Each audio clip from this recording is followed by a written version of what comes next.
welcome to the Monopath podcast.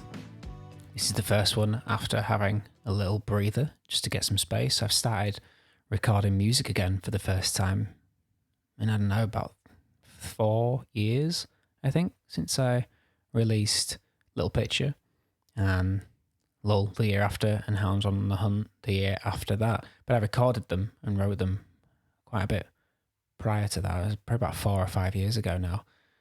Lull is the audio at the start and end of the podcast as well, which I try and link as best as I can. You can go hear the full song on YouTube, Spotify, all these sorts of places, but more music is on the way, finally. I think partly this podcast was something that helped motivate me to do that again, speaking to creative people as regularly as I have been, has been quite inspiring for me. I hope that's true for you, the listener, as well. I hope you are really getting something out of hearing these conversations. I'm trying to take them at a different angle, I guess, to most podcasts that I listen to. I'm trying to offer something that you don't get anywhere else. I actually realised, finally, something about the utility of iTunes reviews. A lot of people listen to the podcast on iTunes. I don't. I listen to podcasts elsewhere, but you can leave reviews on iTunes as well, and actually that's quite helpful in kind of prioritising the podcast in the feed for other people to find it. So nice reviews 5-star reviews would be very helpful. Anyway, not much has changed with the podcast. I finally launched the Patreon. It's a fairly soft launch of that though. You can still use the Support Me tab on my website, arthurjohndove.com, and it'll take you to the Patreon instead. So if you want to support the podcast in that way, then you go for it. The option is there for you to do that. I have also decided to lower the frequency of podcasts just for my own sanity, I suppose, and partially so that I can continue to deliver something that I think is interesting with guests that I'm interested in speaking to. Sometimes that's the problem with having a set routine. I was trying to aim for 2 a week, and the pressure of having to do that sometimes gets in the way of a good conversation and gets me doing things for the wrong reasons. It's not the kind of motivation that I'm looking for doing something. I want to do it because I want to do it. So I'm going to lower it down to probably about 1 a week, possibly more, sometimes likely less, other times. But I guess if you do want more, then support the podcast. That's the only real encouragement I will need, just to know that people are out there listening to it. Okay, I'm speaking with Adam Phillips today, otherwise known as Tattoos by Ahab. That's what you'll find him under on Instagram and other social media sites. Tattoo artist. I've known Adam quite a long time, as I have with many of the people on the podcast so far. I've always known Adam as a vocalist, an excellent one at that. And so we're moving to and fro between those two topics throughout most of the podcast, often comparing one against the other. But I'll refrain from offering the litany of topics here. It's quite boring to listen to, me offering a list. You can read that in the description itself, though. I'll put something there if you do want to know what we're talking about. Or, given you've come this far, simply continue listening. And with that, I bring you Adam Phillips. Hi there, Adam. Welcome to the podcast. Hi, you all right? Fantastic. I still find this weird every time I begin a podcast because I know and I'm very aware that we've just had a conversation before and I have to break off and stop. So it's a bit weird, but we're here now. It's okay. We're friends. We were just talking about you returning to work as a tattoo artist. I always think of you still in my head as a singer. Yeah. I can't change it. You just always, I mean, I've known you for years. Yeah, you've always just been Adam the singer to me. When was it you made that change? I started tattooing properly my early 30s, probably around about my 30th, 31st birthday, because I'd gone to university, become a teacher for Barnes at College, loved it, and it just kind of, the work dried up, and I I had a discussion with my mum at the time and my wife, and it was just like, what else am I good at? What else can I do?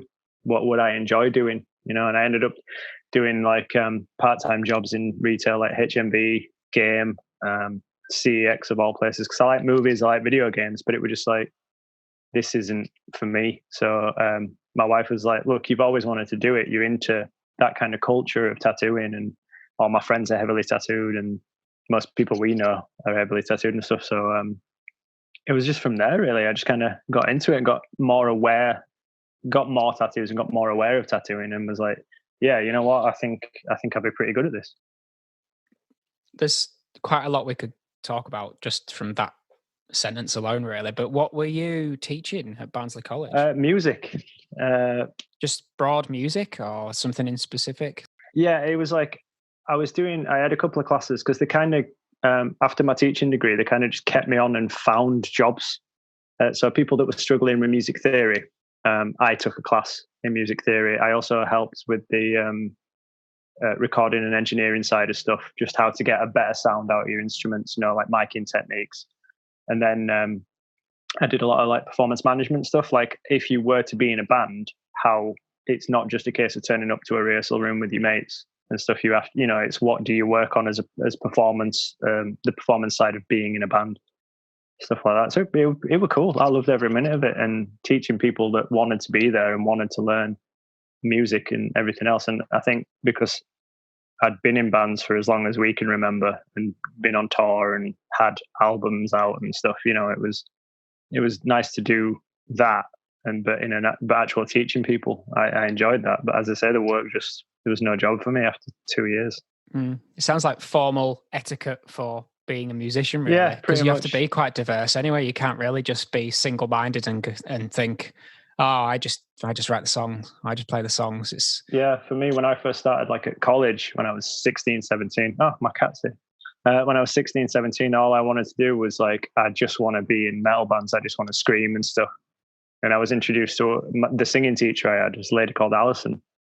And she made me do like jazz numbers. She made me do like musicals like Les Miserables, Miss Saigon and stuff. And they were like the hardest things I've ever done, like singing wise. But I think it's helped as a musician. It's definitely helped, because I don't think being narrow-minded is the best thing in music, because we've seen from a lot of people. So I think you have to the diversity of stuff, even if you don't like it, you have to give it a chance, I think. Yeah. Do you think that's what led you to do something like tattoo, or to be open to the idea of doing something with tattoos? Yeah, definitely, because it is quite a creative process. There is a lot of tattooists that I admire, that they are just like photocopiers, basically. Like you could take any image, it could be a picture of your kid, or it could be somebody else's tattoo design, and they could replicate that flawlessly, which I think is a skill, but that's not what drew me to it. What drew me to it was like, I can draw the things I like,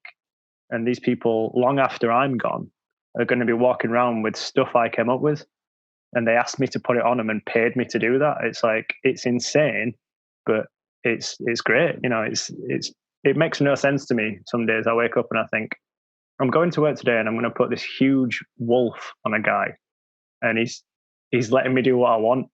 He's just said, yeah, go. I've seen your stuff. I like it. Do what you want. It's nuts. You know what I mean? And he's going to be walking around with that for the rest of his life.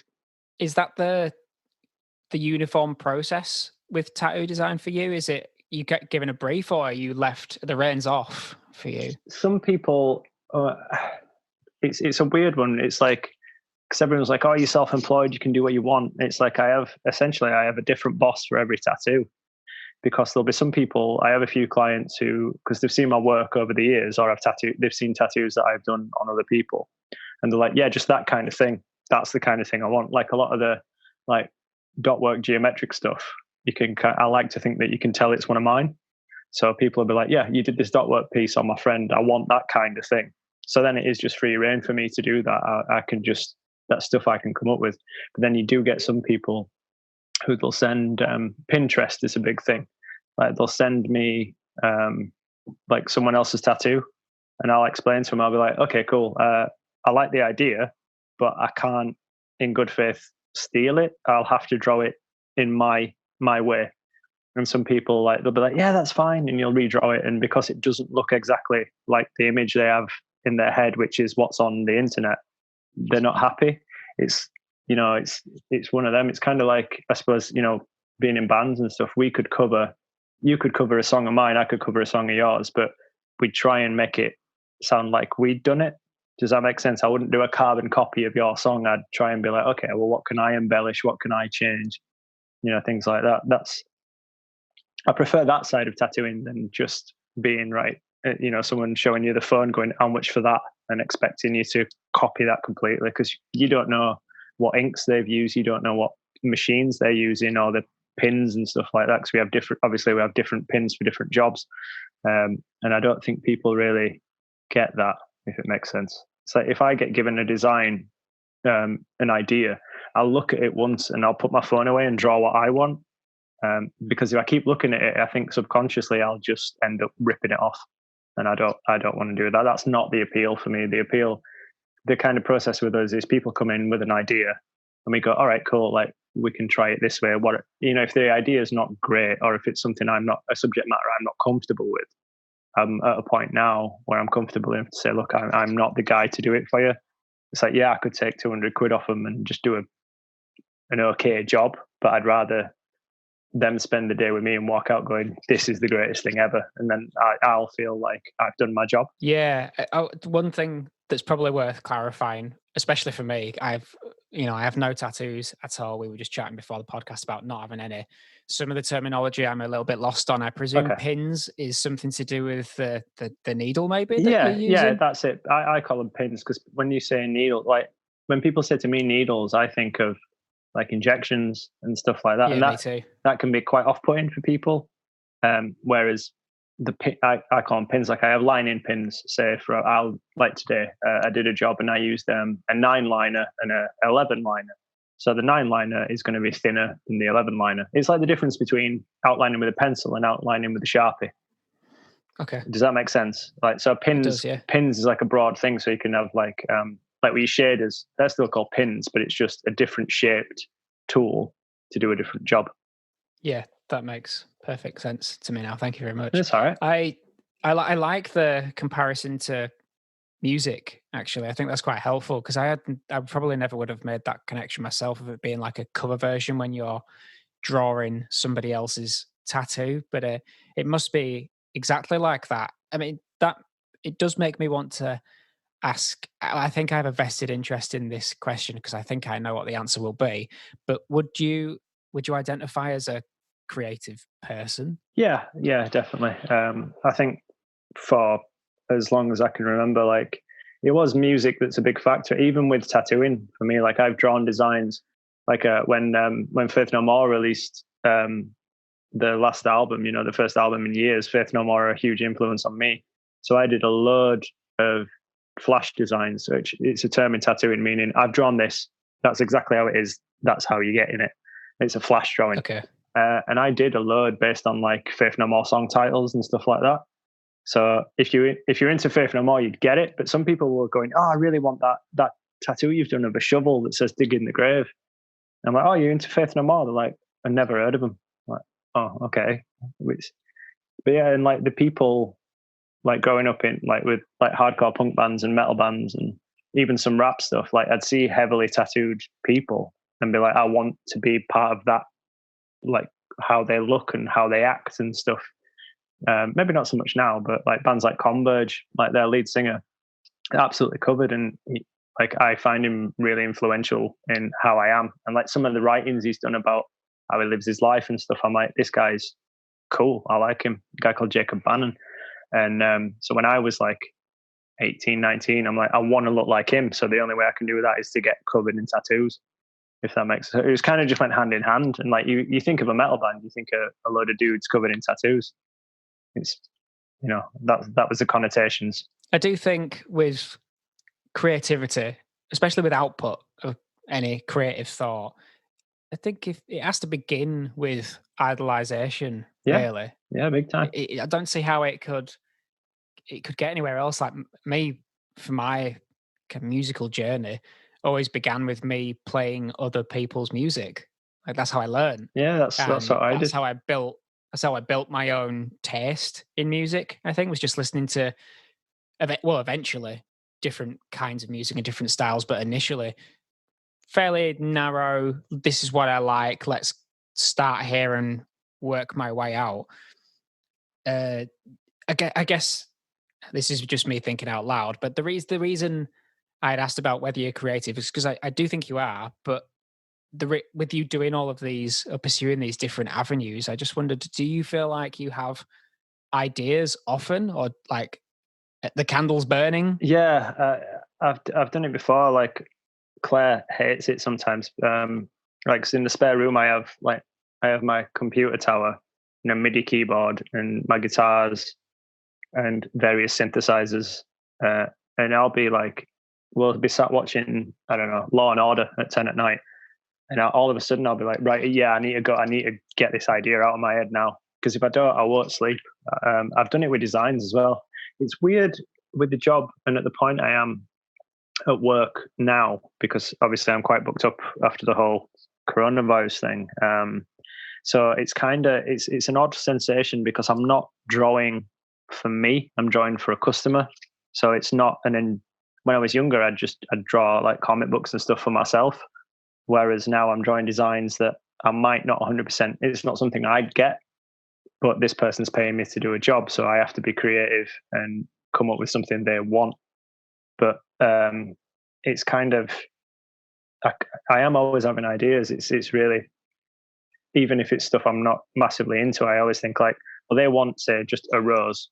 I'll be like, okay, well, how can I can get a photograph of a rose and do a really nice rose, make it look like the photograph, but what can I do to it? What, is it on the arm? Like, could I put a leaf like going over the shoulder? Can I do this? Can I do that? So even when it's even when it's my job, I'm still trying to be as creative as I can with stuff. I think that's just how I've approached a lot of stuff. But like, as you mentioned about like approaching different avenues and things, like, when I was a kid, I wanted to be a policeman or a stuntman and things like that.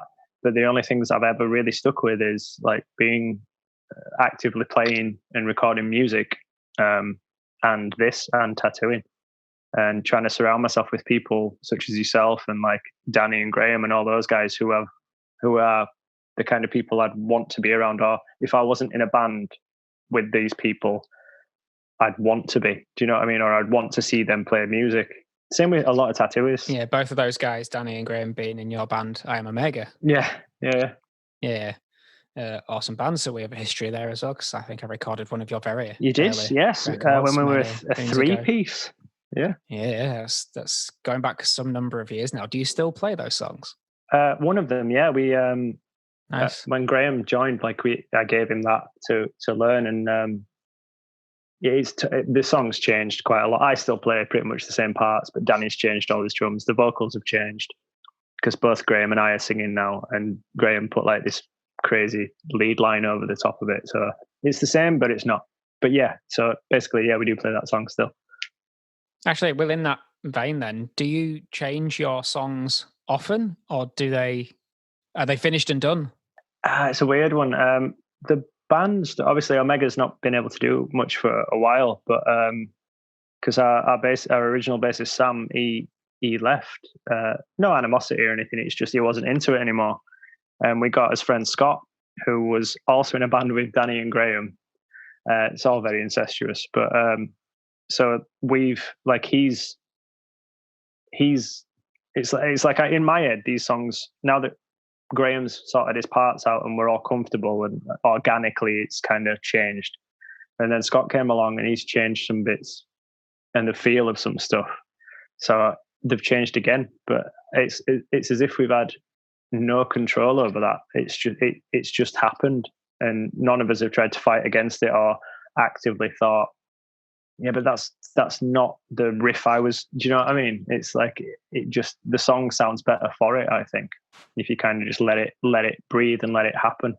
But Scott's only been with us, like we've only had a few rehearsals with him, but it was starting to sound pretty good before the old COVID-19. So yeah, I think in that there's a nice comparison to tattoo work there as well, which is to do with trust. Yeah, big time. And I think that's the thing. When you introduce whatever it is, something new into art, wherever that artistic thing happens to be, I think you kind of owe it to the art to explore these new options that are presented to you by the new thing. Definitely. In an earlier podcast with my friend Rick, we had spoke about this, and I said when I'm performing my own music on, say, a different instrument, say it's a piano on this occasion, and I'm doing it on my own, it feels wrong to play it exactly the same as it would on the record.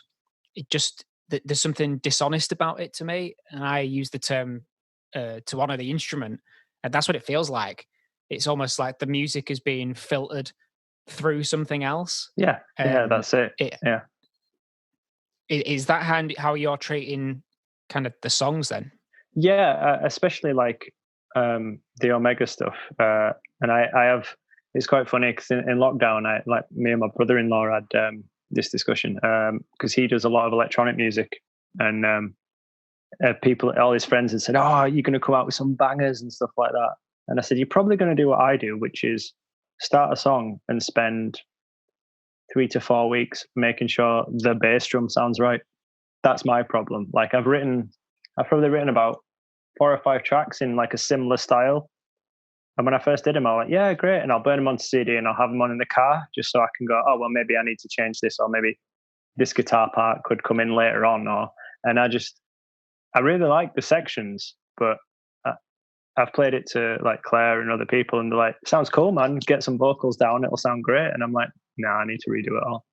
But I don't know if that's just because it's my stuff. Whereas I've had friends send me songs that they've done and said, could you put some synths on this, or could you sing on it for me? And I'm like, this sounds great. Like, you don't even need me on this song. This song's amazing already. Does that make, I don't know if it's because it's not mine to start with. Yeah. Do you think it's maybe influenced by emotional attachment to it? Yeah. Almost like, you're too invested in the history of shaping that piece of music or whatever art it is, if it's a tattoo or a drawing or a piece of music. I have had that too. Feeling too invested in the history and knowing too much. It's like the curse of knowledge. I know too much about how I've got from nothing to a finished piece of music. I mean, sometimes a lot of people say that they can't produce their own records. I mean, I think I actually believe this about me too now, but they can't produce their own records because of that curse. Yeah. Like they can't get out of their own way. Yeah, the tracks I've done, like they are at a point where I think I could, how I've done them, I think I could happily give them to someone and go, I could say, this is, I could say it's not me, it's some artist from Sweden or something, some weird progressive rock guitar guy. And they'd probably be like, oh yeah, sounds cool, sounds really good, sounds professional. But because I've done it, I want to give it to someone who's an engineer, or I want to, go to a studio somewhere and go, can you do it, please? Like, do you know what I mean? It's No, I go to a studio now. I don't try and do it on my own. I always try and involve at least one other person in the creative process, whatever the process as well. I'm quite reluctant to do anything just on my own. As I just feel like with my creative stuff, I'm the center point for everything. Like I'm like the gravity well that everything else revolves around. But I don't like doing it on my own because I don't know. There's just something that implies that I'm good at doing all of the different things. And I just don't think I am. Yeah, I had that with like when Omega first started as a 3-piece and the idea, it was like, okay, I've kind of like come up with these guitar parts and these song structures, and those guys are going to make it 10 times better. So once we've got like a solid foundation, we'll just get another guitarist and then I can concentrate on singing or just playing keyboards. You know what I mean?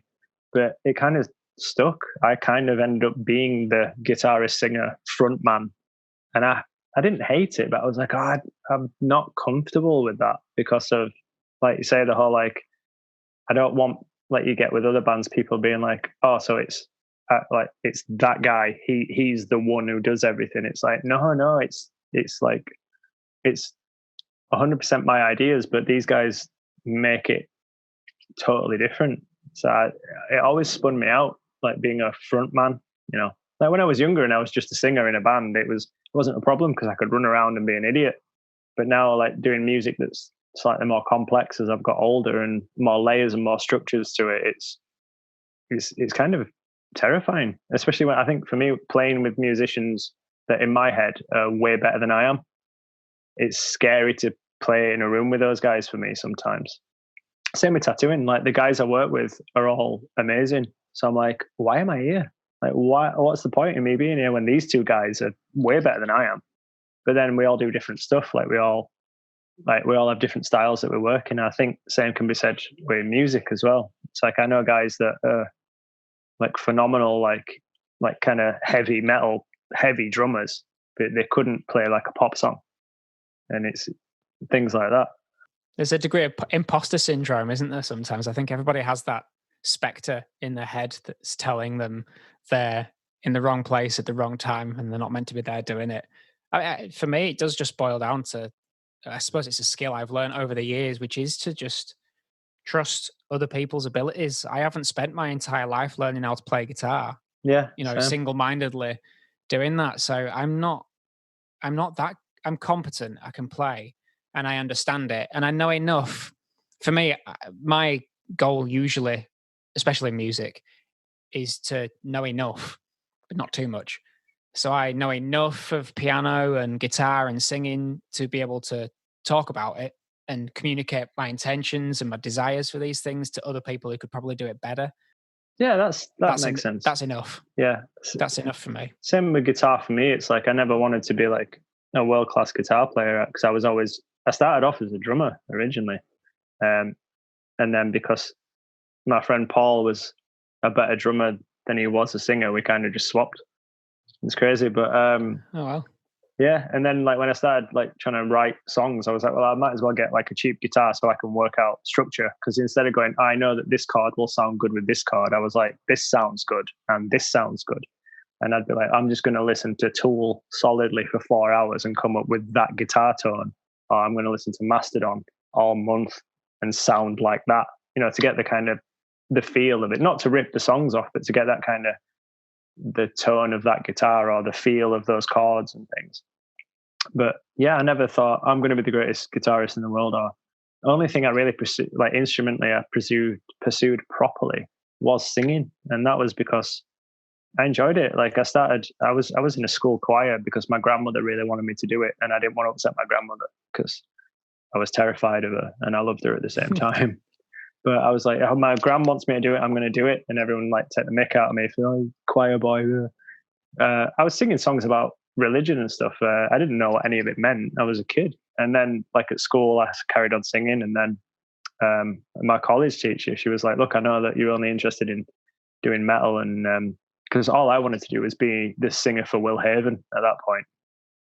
Just really aggressive, brutal stuff. And she kind of, like I say, she forced me to do the show tunes and stuff. And I was like, you know what? This is great. This is going to make me better.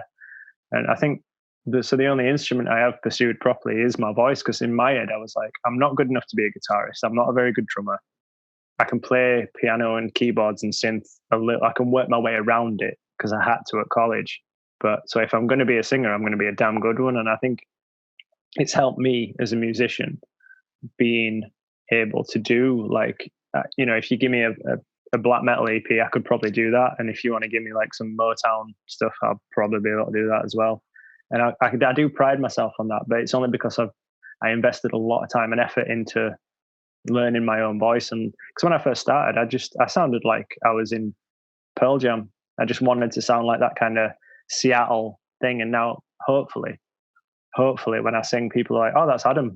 We know it's his voice, even if it's the metal stuff or the chilled out stuff. So yeah, I would say that yours is quite distinct. I do recognize yours quite clearly. So that's good. I genuinely, again, I preempted the podcast recording earlier by saying I don't like to fawn over my guests too much, but I'm going to do it again now anyway. It seems to be a common thread throughout all of these podcasts now as I embarrass myself. Oh, that's good. But I did used to look up to you actually a little bit as a singer because I just thought you were great. So no, that's cool. I still do. No, yeah, I still do. Thanks, as well, man. by the way. So I remember I can't remember who it was after a gig in Leeds. I got called a low budget Mike Patton and I was really happy with that. Yeah. I was like, that's fine, and that's cool. Like, I don't know if he was trying to insult me, but yeah, that's a good insult. Yeah, I may get that tattooed on me actually. Low budget Well, mic do you pan. know what? I think for me it was just that when we first met, which is many moons ago, Yeah, probably about half a lifetime ago, more or less. probably, yeah. But when we first met and I first knew what you did as singing, I think you're probably the only person that I knew who could sing. Yeah, I get that. So it was quite revealing for me. It was like an edifying experience because I just looked at somebody and went, "Oh, you can do that, right? Okay." And I guess it just moved the bar a little bit higher because at the time I really had just been listening to like pop punk, I guess. Yeah, which is pop punk great and stuff like that. I mean, and it is great, but it was quite limited and it didn't go too far. Like the melodies are quite straightforward, quite very nice. Nice, pleasant, easy, non-offensive kind of. Yeah, well, your range, not just in terms of like melodic range, but in terms of like the going from screaming to like the dynamic range, really. Yeah. Like there was a lot going on there. It's a bit more progressive. So I just kind of, I felt the benchmark move a little bit and kind of realized there was more. I could do more than what I had been doing. Yeah, that's it for me. Like I seen people like Alison, my old singing teacher. I saw her by total chance. I was it was one of my first ever girlfriends. She went to the Queen Elizabeth Grammar School in Wakefield. So I was mingling with posh people. They did not like me, but we'd gone to like I don't know if it was a wedding or like a party or it was a do basically, and there was a function band. And obviously, when I was younger, I used to rip into function bands.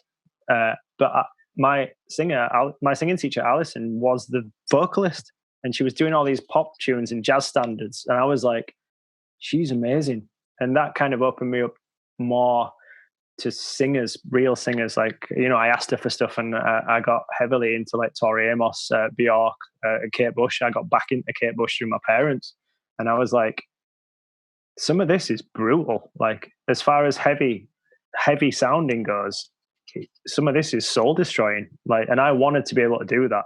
It's like, yes, I'm very into aggressive, brutal metal stuff, like Scandinavian death stuff, or the really heavy, like the gent East sound. But I think if you can, for me as a singer, it's like, yeah, if something sounds brutal, I'll be like, yeah, you. But prime example for me is like stuff like Sleep Token. At the moment, it's like it's quite heavy, but there's a lot of piano parts with a singer. Like, and this guy can sing. You know what I mean? And it's just bleak and like it's quite emotionally invoking, and that's what I wanted to do for quite early on as a singer, because I got like I was exposed to like singers like Maynard from Tool and Perfect Circle. I was like, the riffs are heavy, but this guy can sing. But then in the back of my head, I was still listening to Slayer and a lot of the, like I said, the black metal stuff, and then I got into more like progressive metal, like Between the Buried and Me, and that guy called Tommy Giles. His screams are brilliant, but his singing is like, it's very, very, you can tell he's like a huge Queen fan. And that appealed to me because I'm like, yeah, rock operas, count me in. And it's like, I was brought up on stuff like Genesis and Phil Collins, Peter Gabriel. And it's like, it's all very good pop music and you can hear everything. But I wanted to try that with heavy elements. So I didn't want to sound like every other singer or the people I was trying to emulate. I wanted to do that. I wanted to purposely have people go, I'd have never thought to do that. I'd have never thought to put that singing with this music, if that makes sense. It does. It does to me, at least. I mean, is it that I get the impression that character and personality are quite important to you, and I don't know if that's common, that you'd be so. I don't know if it's just that maybe you seem or you strike me as being quite open-minded to, oh, look, there's this thing that I could do a little bit different to other people, and I want to, like, I like these things in general, but I like this small thing from that thing over there, and this other small feature from this other thing. I think a lot of musicians and tattooists actually. They want to be quite safe, and they'll do like, you know, what's popular at the moment. I remember like, because Claire watches a lot of like poppy stuff, like, you know, like what's it called, like Britain's Got Talent and all that pop idol stuff, and it's like you probably heard the sneer in my voice there. Yeah, which is the same as me. I'm not allowed to watch it with her because I get pissed off at people not being in tune or people putting too much vibrato on stuff. But there was a time when who was it? There was when Sam Smith had first come out, and obviously not many people had heard a male singer, pop singer, do falsetto. And don't get me wrong, I think the guy's tone is great. Some of his songs I'm quite a fan of. I won't lie. But every male singer that came out with an acoustic guitar tried to sound like him, and I'm like, yeah. I would never want to be that guy. I'd be like, be influenced by all means, but don't, like, why? The idea is to push it further than it's gone into. It's like pop music now is so different to how it was. And a lot of pop music, some of it's quite aggressive. And then some of it's got like, they'll sample classical pieces in it. And it's like, yeah, let's keep doing that. So why would you want to sound like the guy that came before you? I never understood that. Yeah, I don't feel like anything good comes from mimicry that is that transparent, because the output, it tends to be a bit banal. And yeah, you've heard it before. That's the thing. Like, even especially like with the musicians here, people, I've noticed it with certain singers, like their melodies, it contains the same probably 4 or 5 notes, and that's it. Right. It's like, okay, well, I know that you're going to now, for this chorus, you're going to knock it up half a tone, or you're going to, on the breakdown, you're going to do your little weird whispering thing. And it's just, you did it last year. So why are you doing it again? Like, you're supposed to be better than you were. Like, you're supposed to keep getting better. That's the point. Same with tattooers.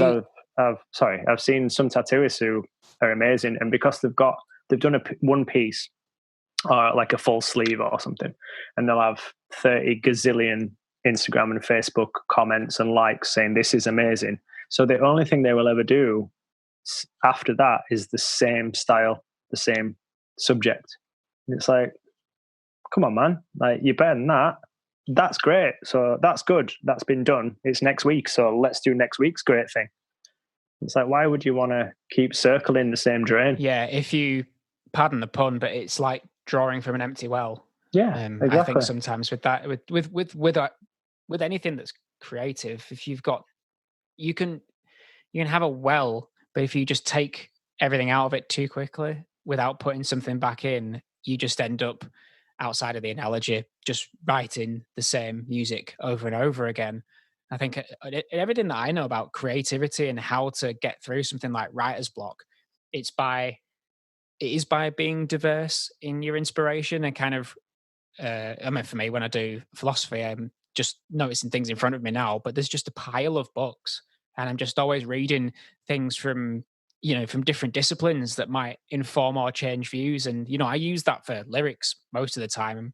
Even speech, like the way that I speak is largely informed by books that I read, and I find words that I like and go, I love the sound of that word and I love the taste of that word. I'll use that.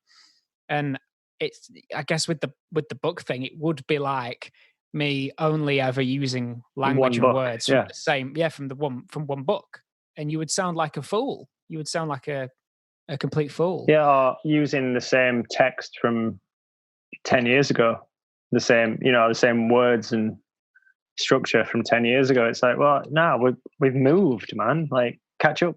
Yeah, I think people would notice it more if it was something like poetry or painting or something like that. If somebody was just repeating the same thing over and over again. I mean, in fact, I don't know all that much about painting, but I think in painting it would almost be more passable to paint the same thing over and over again. Maybe that's the case in tattooing.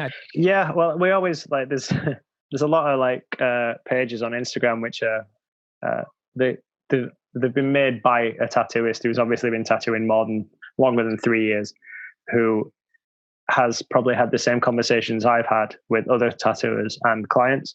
And it's stuff like you will see trends like dips and stuff. Like the one thing that came out, and a guy was like, if I get asked for one more pocket watch I am going to shoot myself in the face, because it's literally everyone like a lot of people come in and saying, oh, well, my son's just been born. And if it's like a big, like Geordie Shore looking guy, it looks a bit like a rugby player. I'll be like, you want a pocket watch, don't you, mate?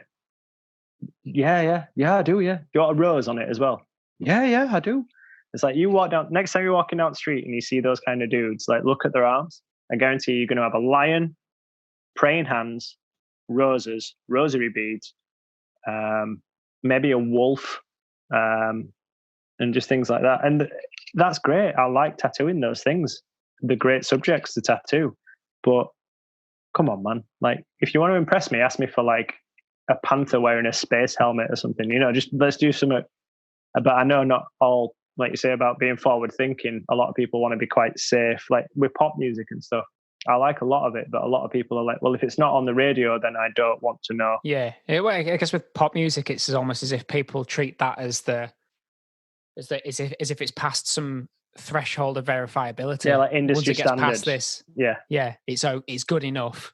I mean, I don't know if you've heard the term, you will have heard the term meme used before, but most people use it in the sense of something shared on Facebook, a picture. But I don't know if you know about the history of that. Maybe you do. But it's like a Richard Dawkins, like a biologist or a zoologist, I think it is. But he coined the term, and it was supposed to be a bit like a gene.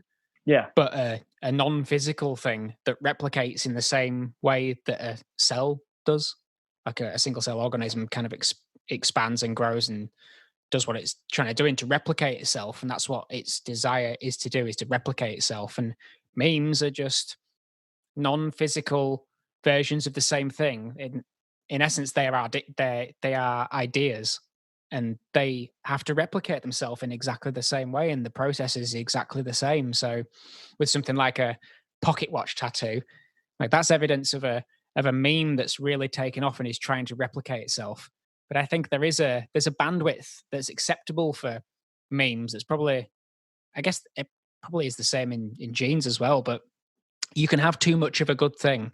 Yeah, exactly. Like if a meme overproduces itself, then it'll become extinct. It's like when, I'm trying to think of a band or something, but I can't, nothing really strikes me, but bands who have like one-hit wonders, who just this fantastic one thing, and they can never do it again. But they can never attain the same. Yeah, but at the moment they do it, like Sam Smith is a good example of this. At the moment they do it, all of a sudden you see that some of the features of that artist or that single just being mimicked. Yeah, just being drip like the fed meme, into the meme replicating there. So yeah, I don't know if you've noticed that as well, but just the analogy kind of struck me as useful, I suppose, to think of it in terms of memes. I never would have. It's funny how little I would notice of that, because I never would have thought something like pocket watches would be a survivable meme. Yeah, that's it. I can't judge anyone that gets them. Like, obviously, if they've just had a child or they've lost someone and they want the time to stay at a certain time in their life, I get it. Like, that's cool. But because I think as a tattooist, I've done so many. So why, in my head, it's like, why do you want the same as other people? And it's always the same picture they bring in, and I'm like, come on, man. But then, as I say, I think a lot of it is because, yes, they want to do this, but they want to be safe about it as well. Because, well, if he's seen 9 million versions of it, then that means 9 million people have got it. So if I get it, I'll fit in. I'll be okay. Whereas, I'm not too different. And I think that can be said with music as well. Like, I don't think for a second that, people are like, there's nothing wrong with pop music. It sounds like I'm hating on it. I'm really not. I like a lot of it, but I think, like you said, these people are like, well, if it's on radio, then that's good. And I think if Radio 1 played, I don't know, like all of Rust in Peace by Megadeth, people they wouldn't handle it. I don't think they'd be able to grasp it because they've never heard anything like that. And this is an album that's been out for like over 10 years. It's weird, but it's like the lowest common denominator, isn't it? That's pop music and Britain's Got Talent. It's the denominator that is common to the most people. So it's as if the features that you find in a pop song are so palatable that anybody can handle it. That there's nothing, there's only universal things in there, like human universals that everybody enjoys. There's just nothing that makes it unique in any way. Not in at least you in like a bad pop song, I guess. And when I probably bad pop song's not the right way of saying it. Like a highly successful but bad song. Does that make sense? Yeah, like the Baby Shark. That's highly successful but an awful song, in my opinion. Yeah, Gangnam Style as well, like those sorts of songs. Crazy Frog. Yeah, but they're like earworms, aren't they? They just get stuck. You can't escape them, which is crazy. But like you say, it's like it gets to such a point, and there's nothing after that, or they try and keep reaching the same level, and it just never works because we've seen it happen. We've had it already. So I think that's a lot to do with it. I've heard of a lot of people who've, I'm sure you will have had this conversation with somebody at some point in your musical career, but I'm aware of a band who are now very successful, stadium level successful, and like I've met a few of these people, and I know some of the behind the scenes stuff. I'll keep the names themselves and the band name private, but I know that they had a conversation before they were signed to their, I think it's still their current record label, but the record label that picked them up and made them huge, which was basically you need to tone down the music that you're doing because it was quite extreme at the time. It was a bit chaotic and all over the place. Yeah, I think I know who you are because I think I've had a conversation with one of the members of the band, and possibly one of the others before they left that band. But clarify that after the podcast. Yeah. But, I mean, to be honest, I'm sure this conversation is one that many bands, many, if not all bands who get signed to major labels have, which is that you need to, it's almost as if there's this range of possible options of what a band can do, ranging from like pure chaos to pure orderliness. And good bands know where they're supposed to be on that. And, I think the ones that really stick out are extremely novel, so they're more tilted toward chaos, and the ones that like Crazy Frog and stuff are more tilted towards pure orderliness. And there's something there that is still beautiful, I guess, if you want to call it that, or attractive, like to pure orderliness or pure chaos. But in terms of mass appeal, it's for whatever reason, it's non-sustainable. And so like these bands got asked to tone it down. You're too chaotic.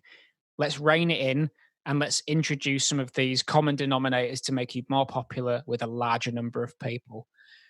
Would you ever go along with that? I don't get the sense that you would, so I almost don't know why I'm asking. Yeah, I don't think I could. Like, even for a lot, I mean, everyone. I'd love more money. Of course, I would. I'd like to buy more things that I like, but it's.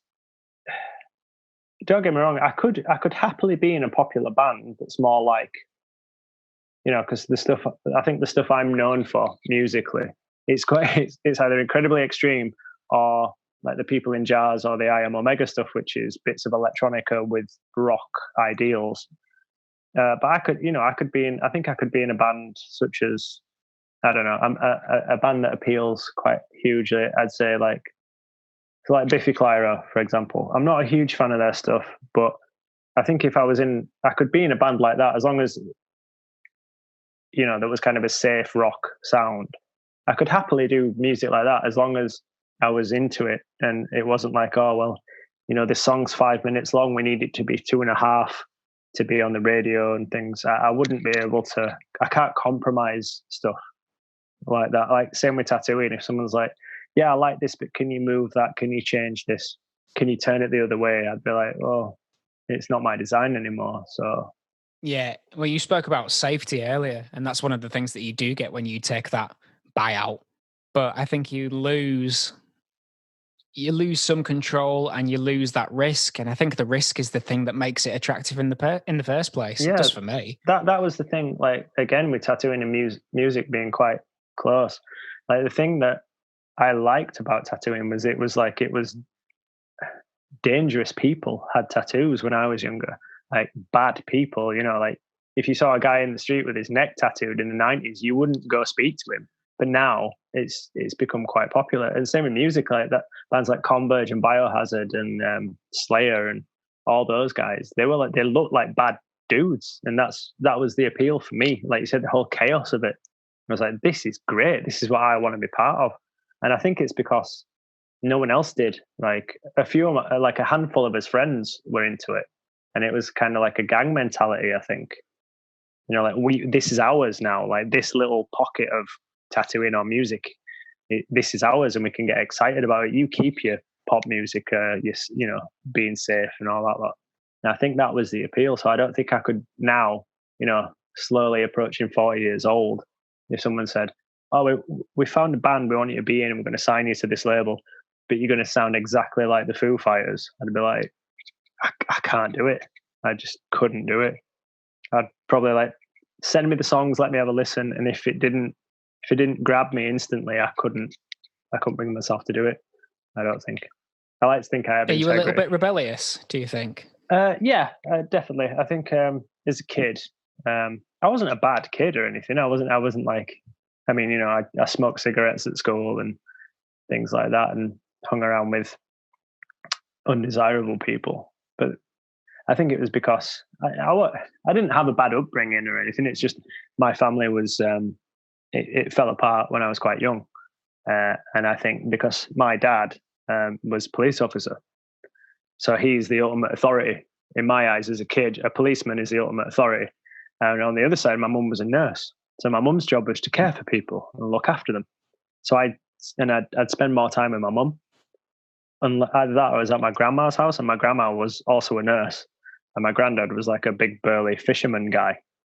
I can't remember what he did. I think he used to work out mines and stuff. But so for me, like when all that happened, in my mind as a kid, it was like, it's my dad's fault that my family has broken down, essentially.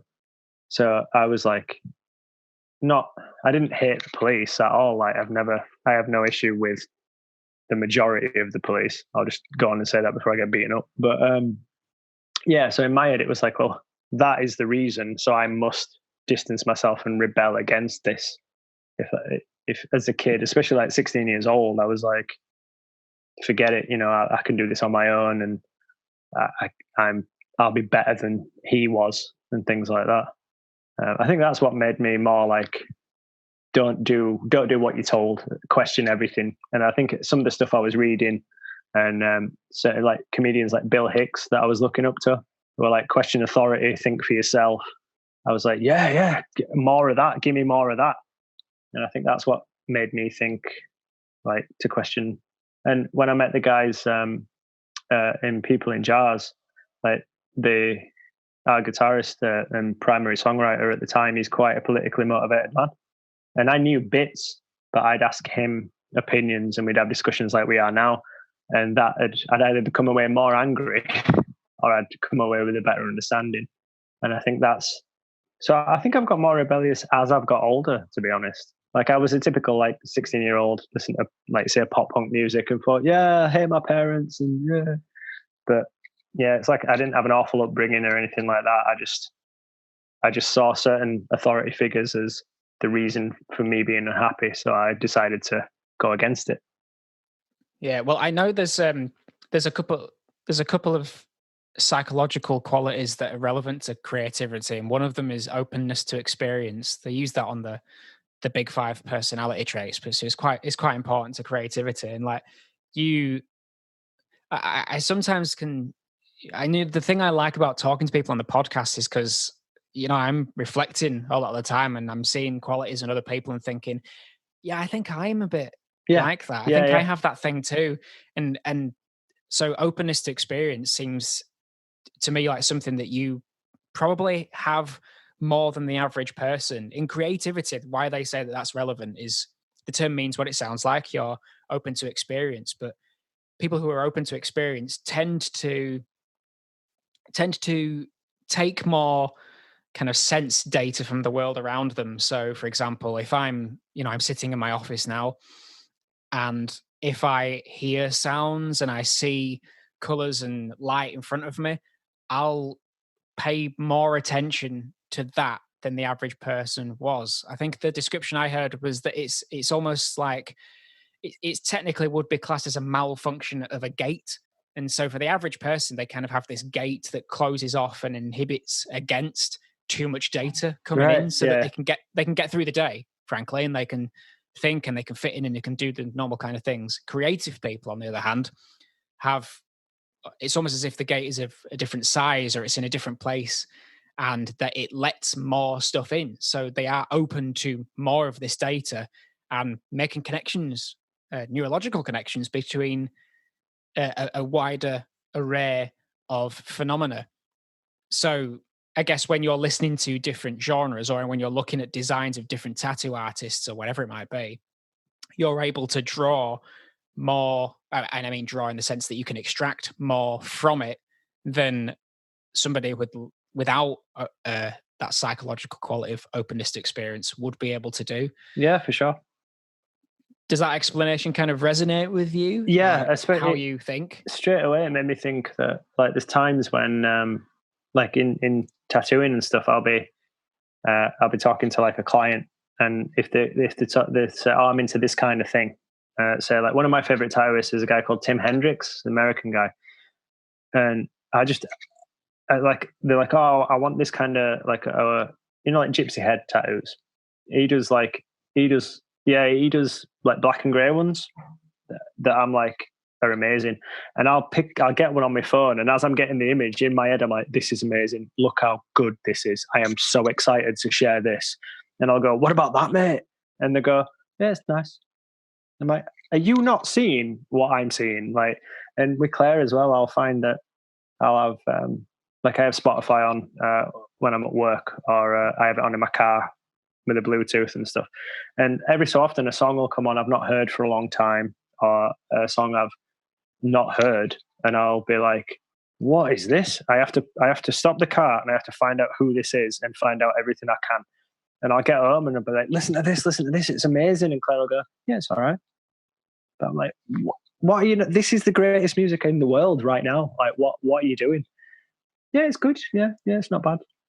Are you the sort of person who watches a movie or finishes a book and then has to go to Wikipedia and read more about it and all the fan theories and things like that? Yeah, I am. Yeah, I do that quite a lot with like movies, or even like video games and stuff. Now I'm playing through a PlayStation game based on like feudal Japan and samurai and stuff like that.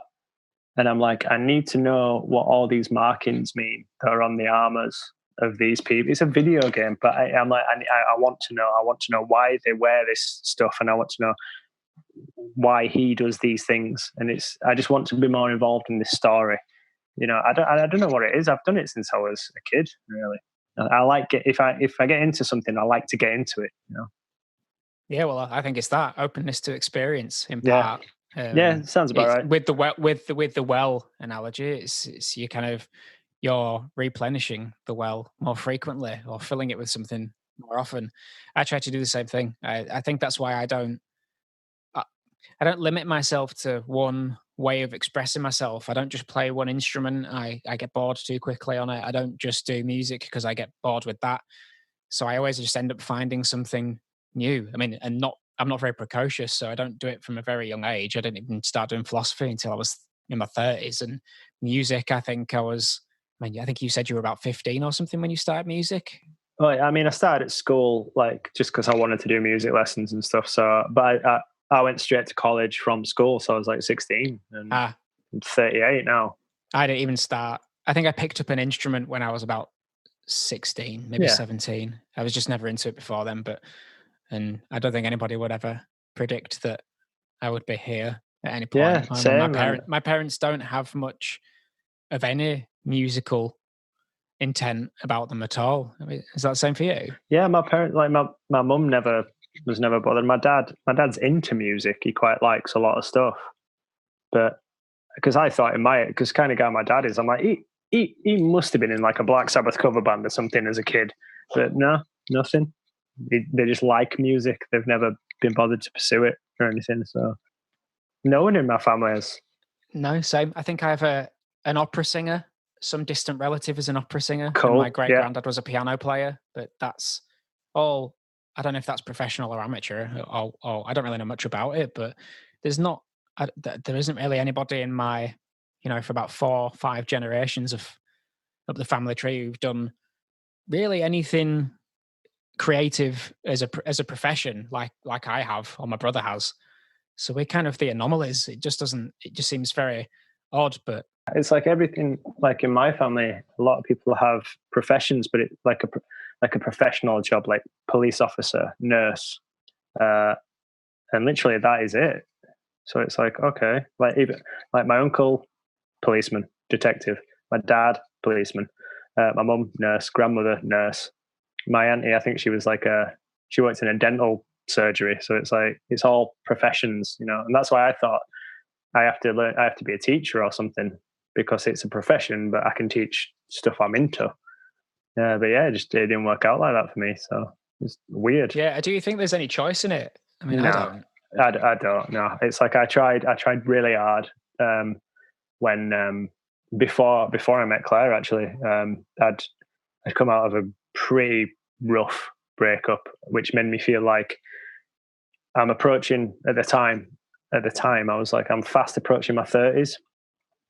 I'm trying to play rock star. I'm trying to, I play video games for a job. It's like I need a proper career, and that did kind of step me into doing my teaching degree.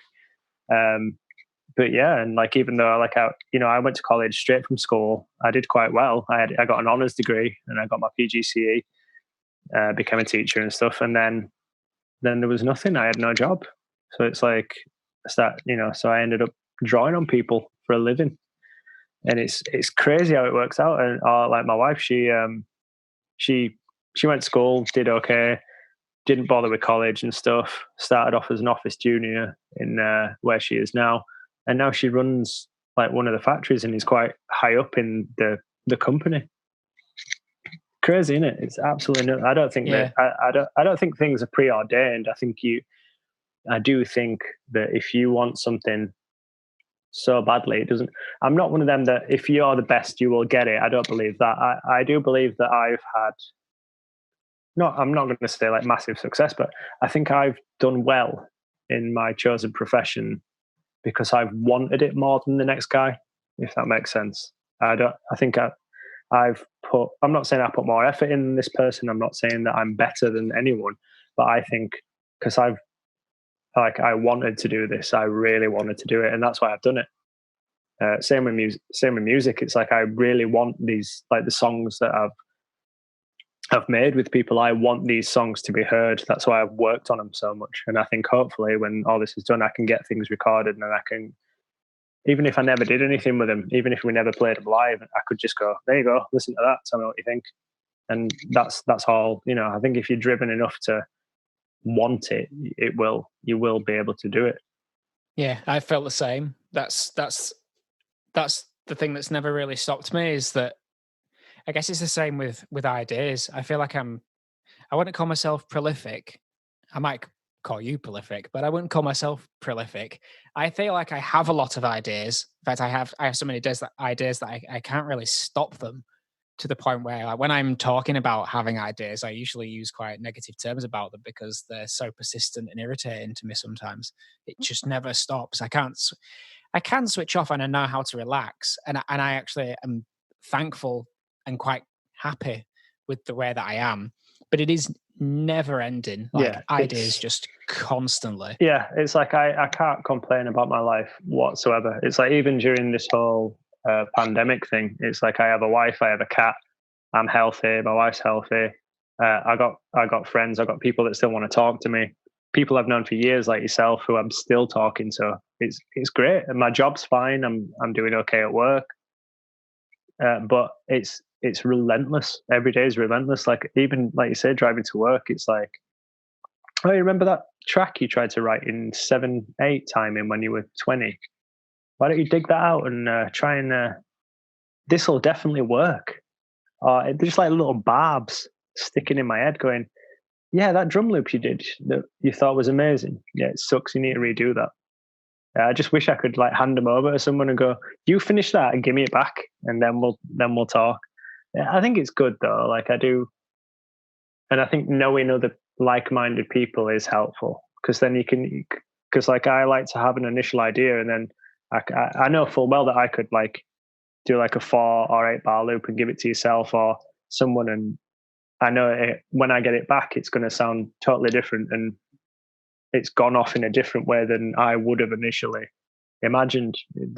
I like that kind of process as well because then that feeds more ideas, and because you can have an idea, but if you've not enough creativity about you can't make it go anywhere.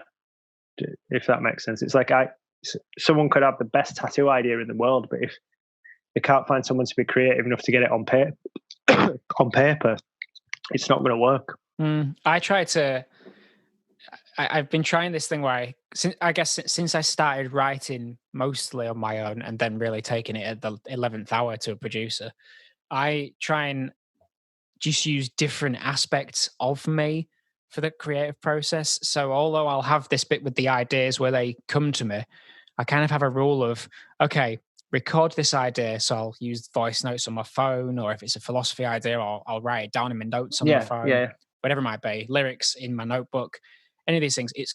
I write them down straight away, but then my rule is to leave them until I forget about them, unless I can't.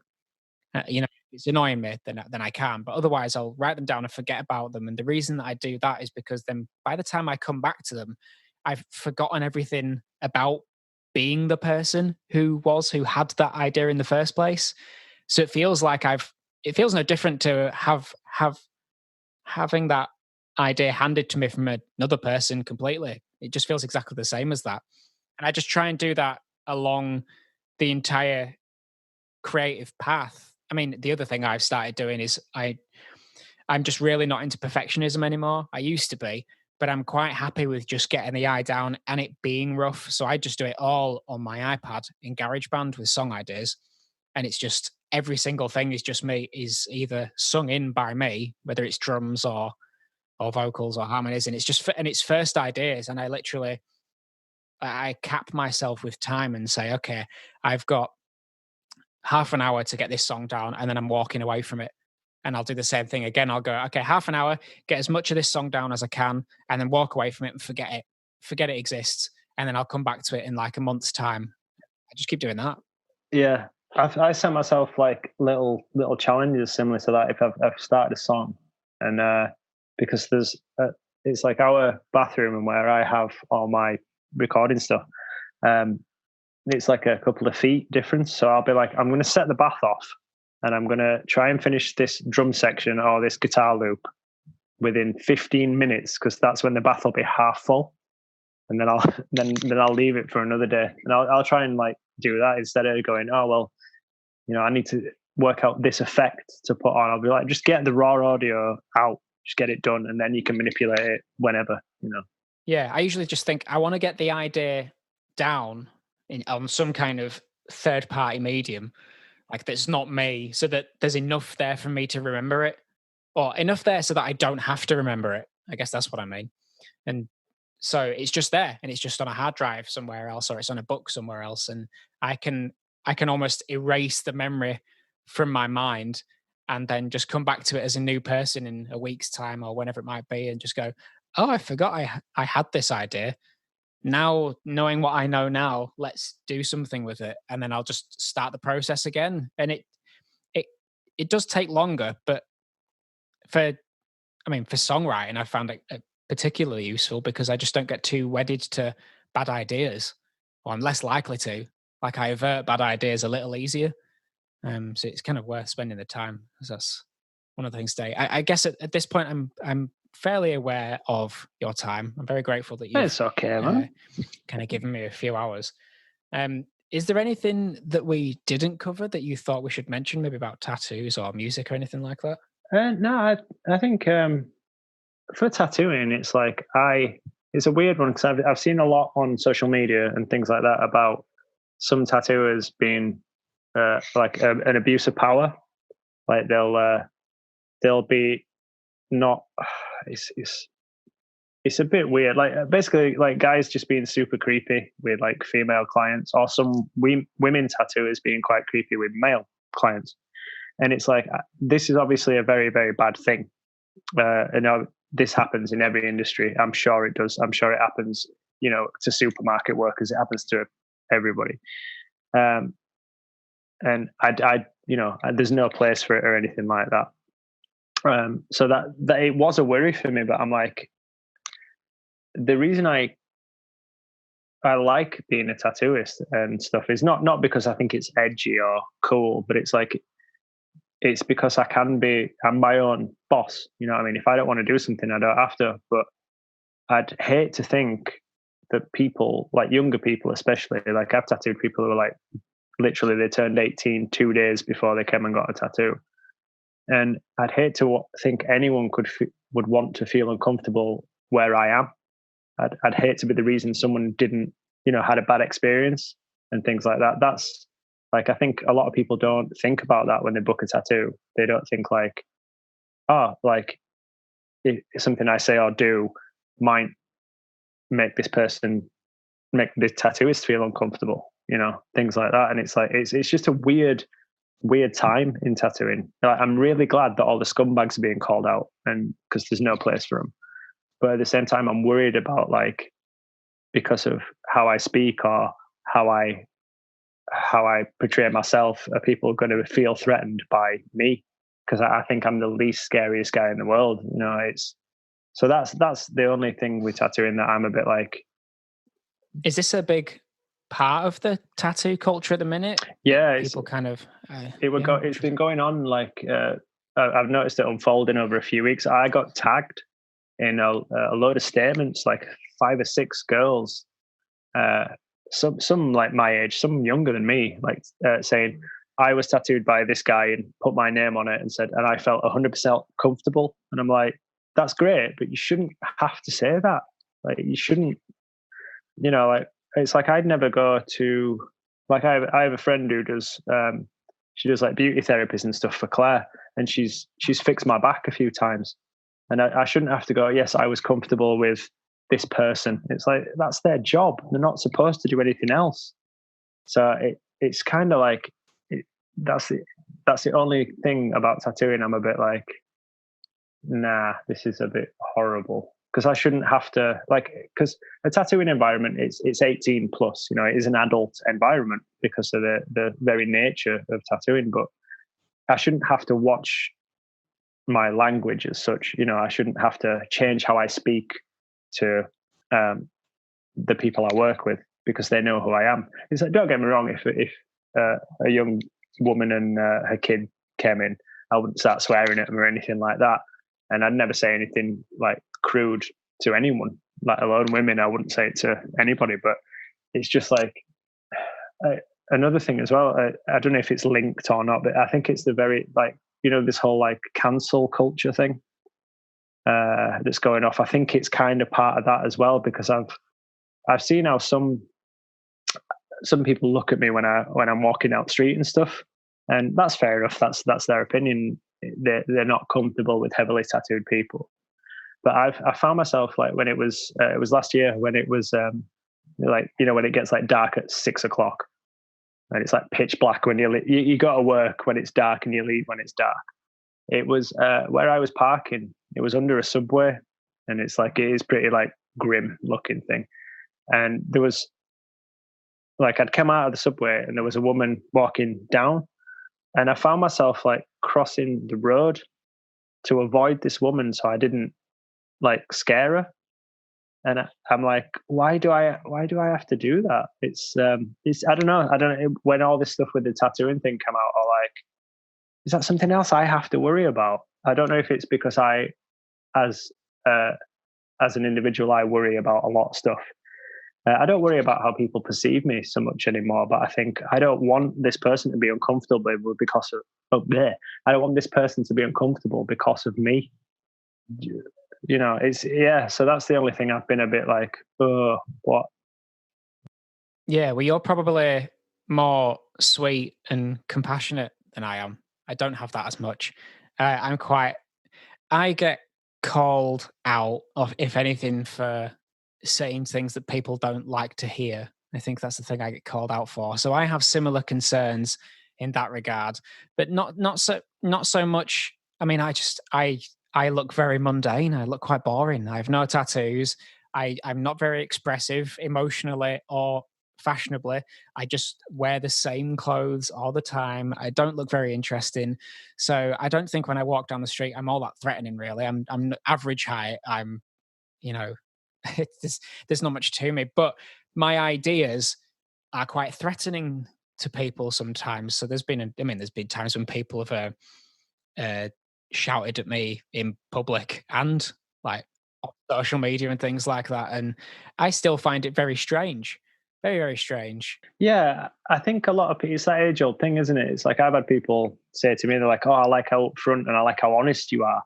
And then when I'm upfront and honest with them, they don't like it. That's my view, more or less too. I have no issue with anyone having a different opinion to anyone else, but it's like I've had arguments. You know, I've upset vegans, I've upset um, parts of the LGBT community, and then I've had the same members of said communities back me up 100% and go, well, that's just what he said. And, you know, I think people turn things around very quick. If you don't agree with them, then you're labeled as sexist, racist, homophobic, all these horrible things. Like, no, I just disagreed with you. That's all. Yeah, I think talking about those sorts of things as a community is a bit of a misnomer because I mean there is no community. I can't speak for the white community No, I because can't. Yeah. I'm one person. I'd like, with quite a different bunch of people there. I can't speak for all men because they're quite a range of people. I mean, I'm affable. I like to think I'm quite affable, and I'm genuinely curious about other people. I find it hard to be around other people, and I find it quite mentally draining to be around other people for too long.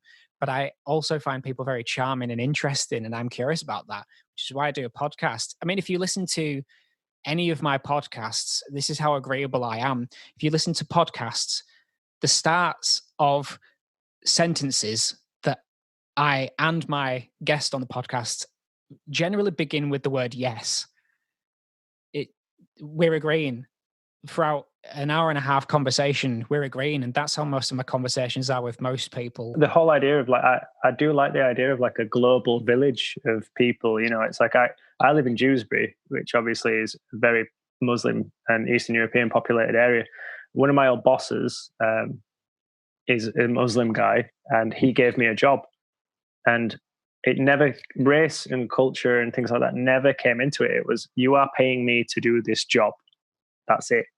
And we got on, and we became friends and things like that. So yeah, like race and sexual preference and things like that, it doesn't really make sense. Like, do what They're you quite want. boring. They're quite boring. I think with any luck, they're the least interesting things about you.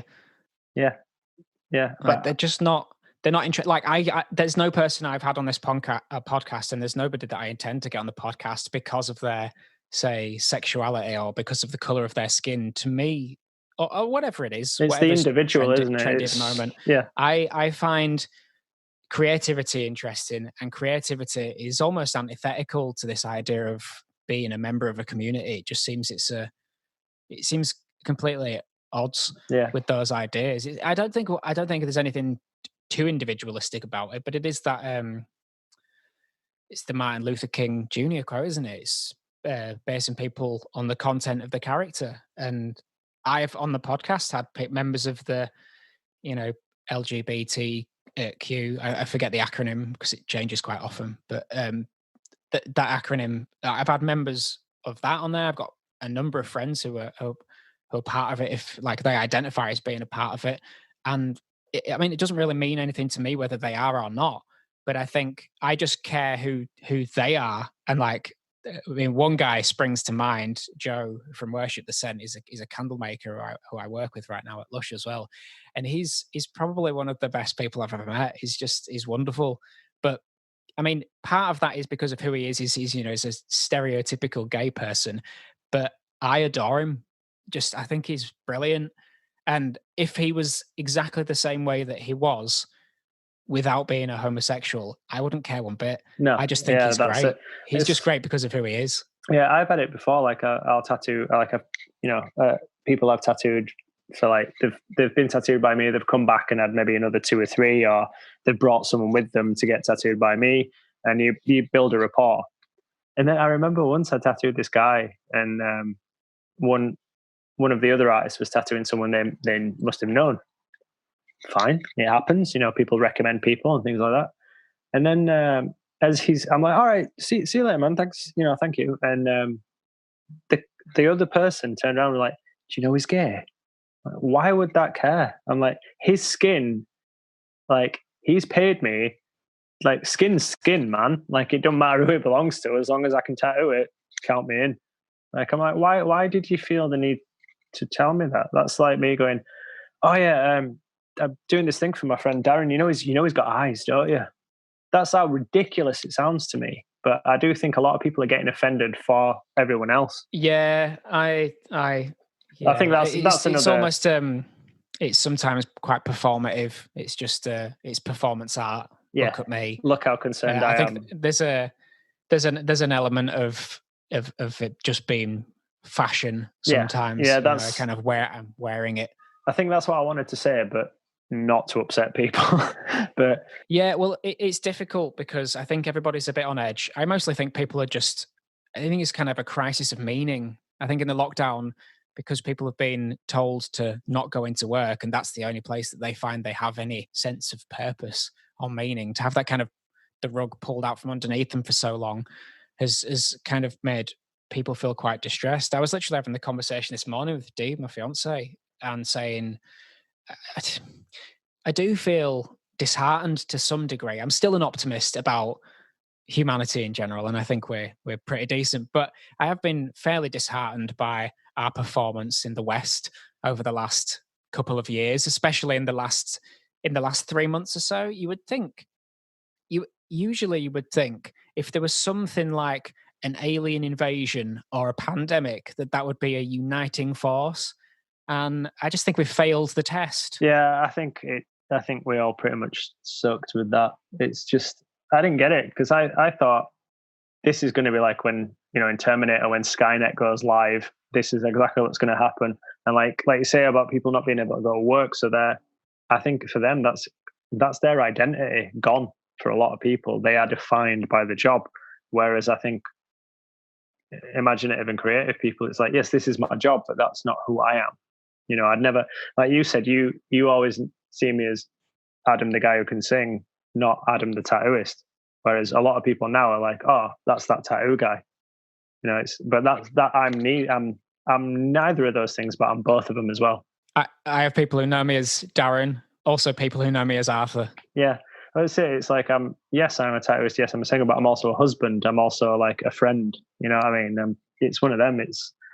But yeah, I think the performance of the human race, especially in the West, as you say, it's. I have optimism, and I have strong views on it, and they do get me into trouble. But I can't really resist being open about them because I'm honest. I get it. I believe them. Yeah. And to be honest, I don't. Like you, I come into it with the same motivation, and I don't want to hurt anybody's feelings. I don't want to upset anybody, but I'm willing to do it if it means telling the truth. Yeah, I'll go with that.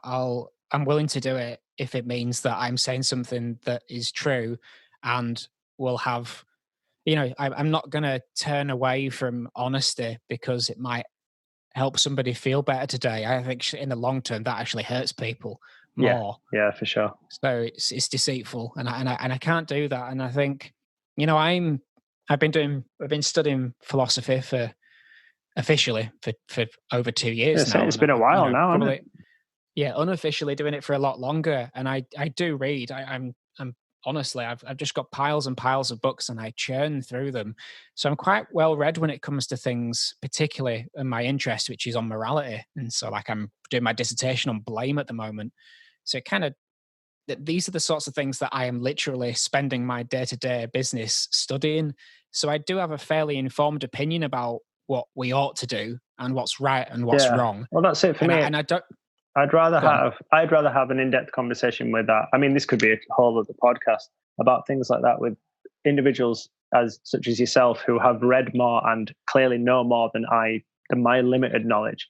But then I have people like 20-year-old people on Facebook who are like, well, I read this on Facebook, so it must be true. It's like, no, no.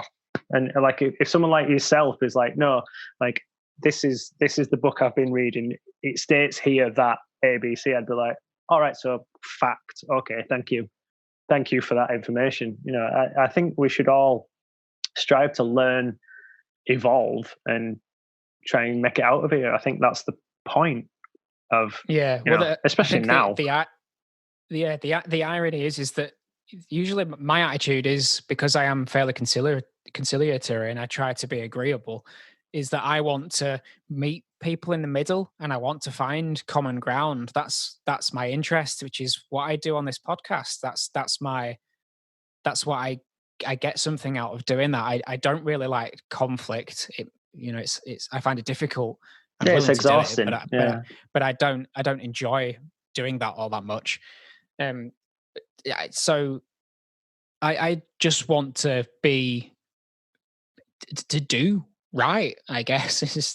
That's all there really is to it. I just want to do the things that I think are right, and I want to tell the truth. But a lot of the people that I find I disagree with at the moment are kind of people that almost believe in some kind of post-truth world where the truth is just a power structure, and it's not real. It's just a tool of oppression. And that, to me, I mean, the claim that's held against me sometimes is that my attitude of telling the truth, which is what I would call it, and they would say is not, is oppressive, and it's nasty, and I need to listen, and I need to do all these things. There's a lot of imperatives there that I should be doing differently, and my attitude is that no, I think actually we should be seeking common ground, and to do that we have to be able to talk.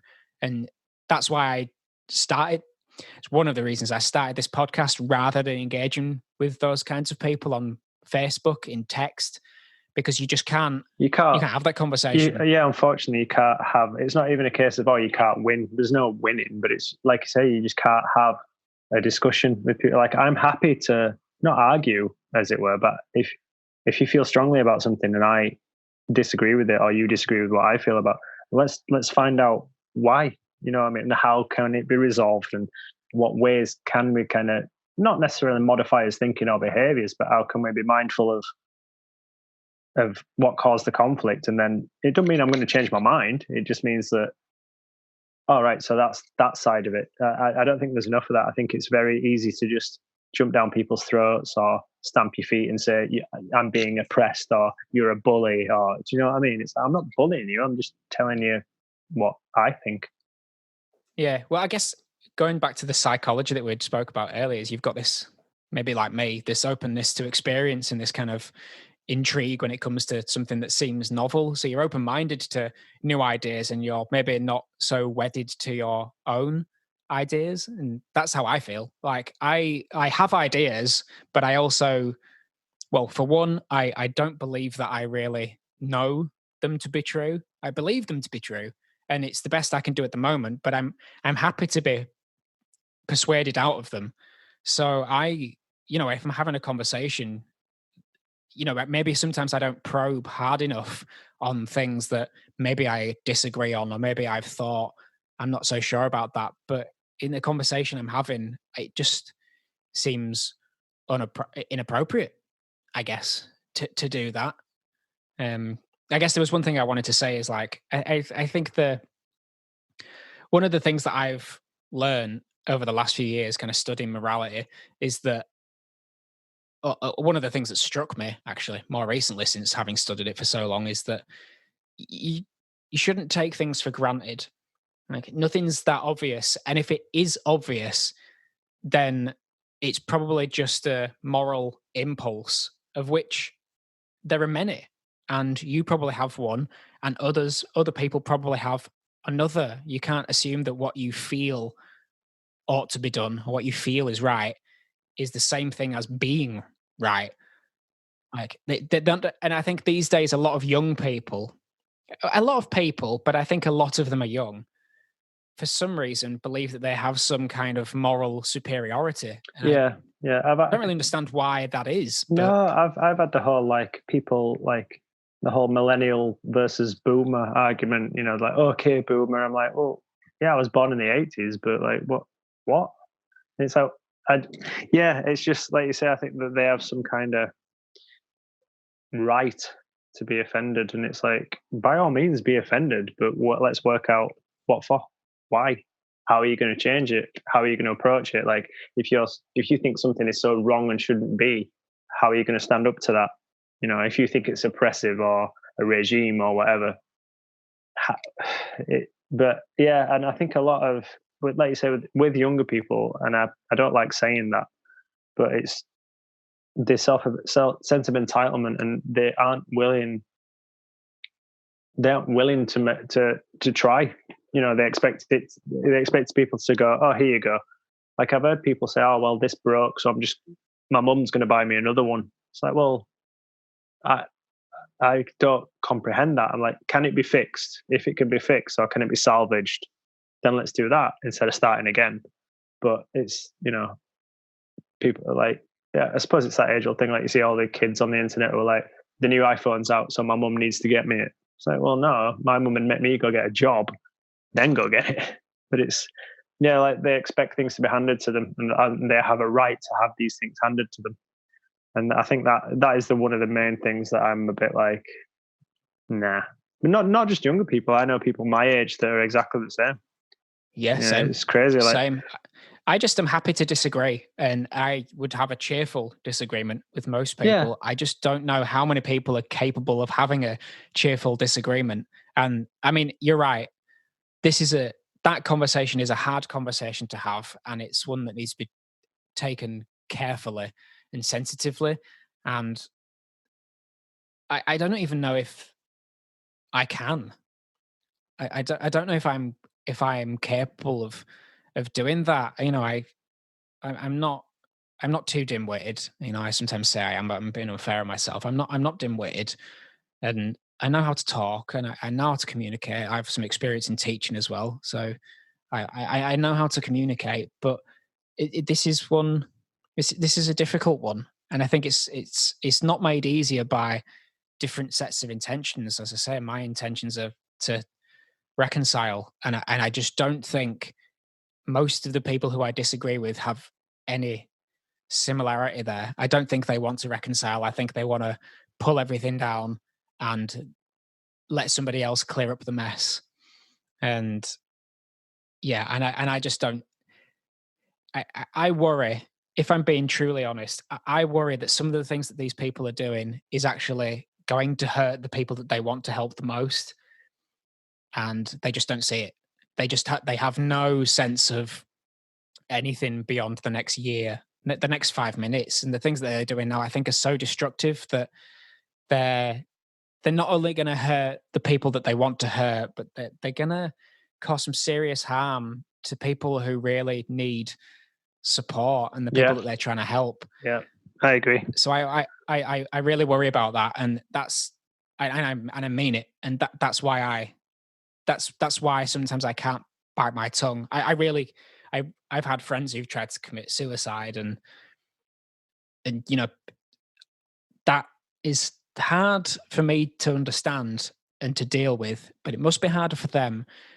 And I just worry that some things that people encourage, memes that people want to proliferate, bad ideas, I can imagine what happens if we let those ideas run rampant. And yes, like it's not good.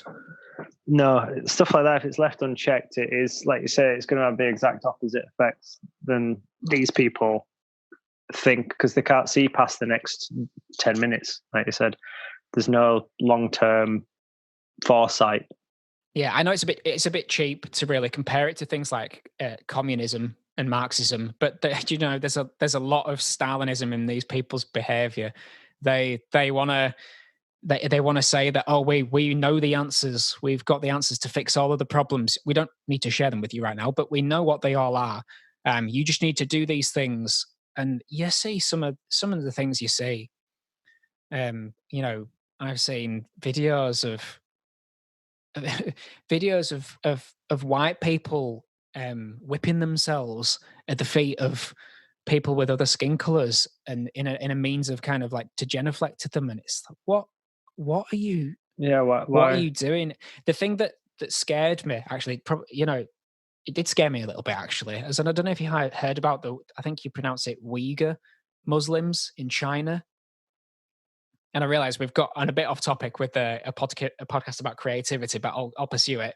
Then there's I think it's the Uyghur, Uigur Muslims in China being led. There's drone footage of them being led into onto a train, blindfolded with the head shaved, that presumably was being led. The rumor was they were being led into concentration camps, and the concentration camps are already fairly well known about at this point. And our priority in the West at the time was to talk about, in the UK, actually, I think is what I'm more bothered about. Our priority in the UK was to talk about things like Black Lives Matter, which, you know, obviously matter. Obviously, that is the most banal statement I've ever heard. Of course they do. But we were focusing on that in a country where, on the grand scheme of things, overall statistically, that's a problem. But it's not a bigger problem as mass genocide of Muslims in another country. Yeah, And I think when there's things like that going on in the world, and there are other epidemics like of paedophilia across the world, like you know, slavery, for example, like sex trafficking and slavery. There's a bit of a scandal with things like Pornhub that I've heard about. People being sex trafficked on there, and people being like sold, like women being sold into slavery. And there's no conversation about that at all. We are talking about the most trivial, pointless things. I mean, they're not. I don't want to say that they're trivial and pointless, because to the people who care about them, they're not. And I also care about those things, but statistically, they affect less people, and they affect them less so than things like somebody being sold into sex trafficking, or a Uyghur Muslim having his head shaven, kidnapped, essentially. Kidnapped and put on a train and sent to a concentration camp to have his religion burned out of his mind. I just feel like we don't talk about things that we should be talking about, and we talk about things that just aren't conducive to. They're not the priority. They shouldn't be the priority. For things like that, like everything that happened, it's, you know, when people were throwing race around and stuff, it's like the issue. Yes, what happened is truly horrible. The issue should be, it's like a police officer has killed a man. That's what we should be focusing on. It's like, yes, obviously, like the whole Black Lives Matter thing. Yeah, as you said, of course they do. Like, I'm not even getting into that debate, but it's like the police have killed someone. That's a bad thing. But as you say, at the same time, there's all this other stuff going on that's not being mentioned. It's like people need to become more aware of it, and it's and people they'll fixate on the one thing, and there'll be hashtags, there'll be t-shirts, there'll be slogans. But what about if you're upset and angry at this, then as a human being, you should be disgusted by this as well. You know, you can't just pick and choose. That's how I feel about it. It's like, yes, I'm angry about all of it. So exactly the same. In philosophy, there's usually two types of moral philosophy that most people they're not so familiar with it, but we all have this built into our mind. There's deontology, which is like duty-based morality, that's kind of been made famous by Immanuel Kant, and that's to do with moral urges and impulses, like the thing that feels right to do, the things that you should do. Utilitarianism is the other one. It's a kind of consequentialism, which is came up with John Stuart Mill and Jeremy Bentham in the 19th century, and that's more to do with like the greatest amount of pleasure, really, which they call utility. It's a term they use in economics called utility. And so they're the different kinds of, they're things in ethics that they both try to balance, like the different ways of thinking about it. And I'm I'm more of the latter. I care about total well-being. You know, that's what I'm interested in. I want the most people to be the better off. And I feel like both of the brain is modular in that sense, and we both have capacities for these two things. Like to have a moral urge to do the right thing, and to be able to second guess it and go, but hang on, if I do this thing, that's not going to have the effect that I want. Like, that's not going to have the outcome that I want. I'm reading a book called Moral Tribes by Joshua Green at the moment, which goes into this in a lot of detail. And he says it's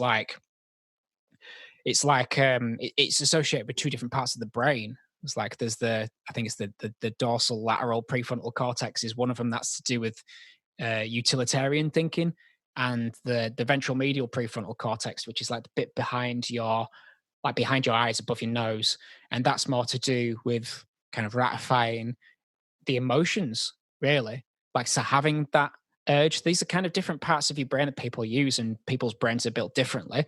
So we're wired a different way, and people have a different balance of these two modules, if you like. I'm more utilitarian in that sense because my brain is just wired a certain way. That's how I am.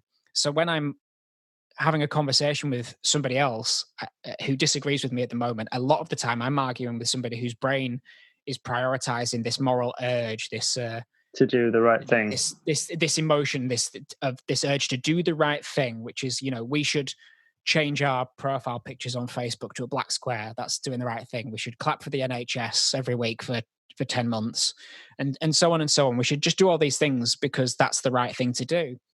And for me, I default to, well, is it the right thing to do? Like, if it's the right thing to do, what is the consequence of doing that action? And what happens? What's the benefit? What's the benefit? And it's got to have a measurable benefit. And a lot of the time, it just doesn't.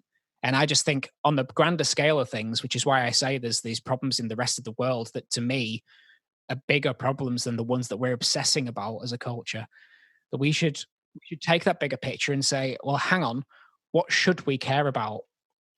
Should we just take it for granted that what I feel today is enough and that it's right? Or should I just, you know, second guess myself and think, maybe I'm wrong here? And I think a lot of the time, if people did that, they would be wrong. And I just think it's quite self-evident that, it doesn't take much inquiry to see that people being ushered onto a train blindfolded and handcuffed with their heads shaved is worse than somebody being somebody using the wrong pronoun to describe a person. Yeah, exactly. Yeah, like they're not in the same. It's not even the same league. It's not the same. They're not in the same league. And although, you know, again, I mean, it's a shame that I have to clarify this by saying, like, of course, like I use people's pronouns if that's what they want. I don't have any beef with that. I just love people for who they are. I don't really care what any of this. I don't care about any of this sort of stuff. Like, I just want them to be happy. Like that's all I want. And I don't always know that some of these things are making them happy. And I think focusing on those things that make a few people happy, a very small number of people happy, is at the expense of me focusing on something that would really have a bigger, more important, more tangible effect. Yeah, totally agree with things like that. So let's leave it at that. Yeah, definitely. That's a moment in the sun there. I'm sure this will cause some outrage. I mean, I do wonder, I think it's just a matter of time before the podcast kind of evolves into something a bit broader than just creativity, because I have this interest in morality and the world, and I can't help but... That's it. I could be here for hours talking about stuff like that. I know Claire would kill me, but like, just for wasting time and stuff. But yeah, it is something that I think it's because I can't wrap my head around some of it. And so to have discussions like we were just doing then, I do find that beneficial. But it isn't. I understand why it's uncomfortable for some people, but it's like, yes, it is uncomfortable. But once it's been discussed and it's all out in the open, then you can decide how you feel about it. You know, you might learn something, or you might think, well, no, I disagree, and that's fine as well. Yeah. I think you take people on good faith. And again, that's one of the things I hope to achieve with the podcast, is to repeatedly take people on good faith and have good conversations with people. even if I happen to disagree with them on some things, like, which, to be honest, I should. I shouldn't agree with everybody on everything. I should disagree with them on stuff. So yeah, we'll leave it there. This has been great, and it's quite revealing to me where this podcast will go, because I keep tiptoeing. I keep feeling more adventurous and tiptoeing into this dangerous territory. So it's at some point, I think it's inevitable that I'll continue to say things and just maybe take those risks and stop playing it safe. Being a weasel and playing it safe. Where can people find your work online? So yeah, the tattooing side of things on Instagram, just look for Adam Ahab. That's just my personal one. There's bits of music on there, pictures of cats, pictures of me and my wife, and a lot of tattoos. The music stuff, if they do just a search for on Facebook for Iamomega, all one word. We do have a Facebook page. It is quite quiet at the moment, but there is videos and tracks on there. And a heavy metal project I'm involved with. If you just search for Choose Your Destroyer, we have a video and everything. Nice. And just like an EP that's out at the moment, it's on Apple, and I believe it's on Spotify as well. It's just like just punchy poppy metal. It's quite fun stuff to do. A lot of the guys, they had these songs and they needed someone who could sing a bit and shout a bit. So I ended up getting roped in, and I like the songs. So it's just fun metal, I guess. I am doing some stuff on my own at the moment. During lockdown, I started doing some like post-rocky kind of proggy bits. I will be uploading that just on my own social media channels and things like that. So if anyone cares and anyone wants to play on it or sing on it or anything, then feel free to message me or anything like that. But yeah, well, I hope they won't feel too frightened and intimidated by your tattoos. Good. But yeah, the tattooing side of it, Adam Ahab or Diamonds and Dusters is the studio I work in. There's myself and two other artists there. So we're all over social media as well, based in Huddersfield. Brilliant. Well, this has been an absolute pleasure. Yeah, thanks, man. I really enjoyed that. Good, nice. Let's do this again sometime. Yeah, please do. Let's do that.